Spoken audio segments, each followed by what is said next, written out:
ব্রিজের দৃশ্য আপনাদের দেখানোর চেষ্টা করব। আজকে তেলা ব্রিজ পুরোপুরি ফাঁকা, পথিকদের কোনো রকম আনাগোনা নেই। তারপরে দেখি যদি কাউকে পাওয়া যায়, আপনারা পুরো ভিডিও জুড়ে আমাদের সাথেই থাকুন। দেখছি চারপাশটা শুনশান নিরাপত্তা, আশেপাশে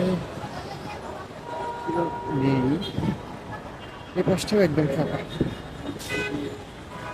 পুরোপুরি ফাঁকা আজকে। আসলে দেশ হয়তো সভ্য হয়ে গেছে, আগের মতো খারাপ কাজ আর হয় না দেশে। জিনিসগুলো দেখে আসলে ভালো লাগতেছে। কত শিশুরা বসে আছে, আমরা তাহলে নেমে যাচ্ছি আজকে। এ পর্যন্তই, দেখা হবে নতুন কোনো ভিডিওতে। আল্লাহ হাফেজ।